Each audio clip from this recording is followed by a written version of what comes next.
If you're self-employed in Canada, you've probably asked yourself this question at least once. Should I incorporate? And if you've Googled it, you've probably gotten a lot of confusing and conflicting answers. Today, I want to simplify this decision for you, not with tax jargon, not with hype, but with a clear, practical way to know what makes sense for you right now. Here's the first thing most business owners get wrong. They ask, should I incorporate? But the better question is, what problem am I trying to solve right now? Because a sole proprietorship and a corporation solve different problems at different stages. Your business structure affects more than just taxes.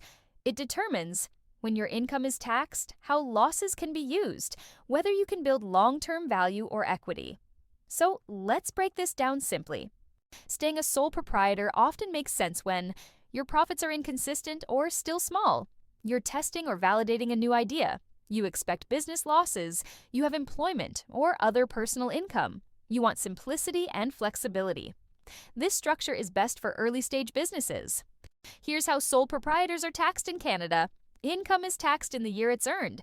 Business losses can offset your personal income. Losses can be carried back 3 years or forward up to 20 years. So a sole proprietorship is very good at absorbing early risk. But there's a trade-off. When to consider incorporating? Incorporation starts to make sense when your business earns consistent profits. Your personal tax rate is relatively high. You don't need to withdraw all the profits personally. You want to reinvest and grow. You're thinking longer term.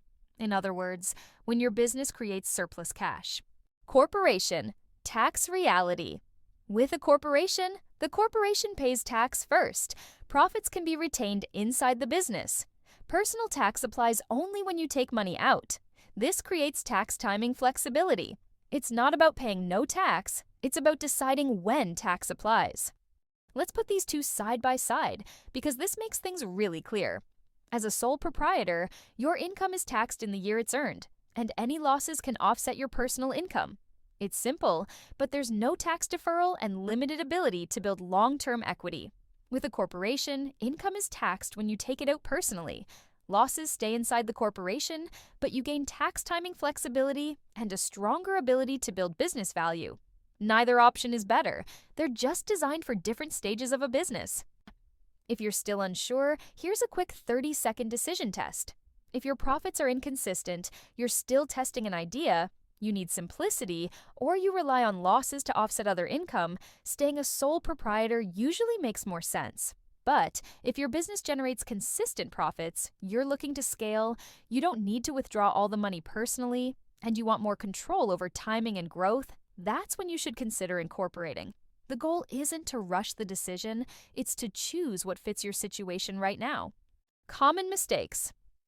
2 mistakes I see all the time. Incorporating too early when there are no real profits. Staying a sole proprietor too long, even when profits are stable. The goal isn't status. The goal is the right structure at the right time. Here's the bottom line. A sole proprietorship absorbs early risk. A corporation controls timing and helps build equity.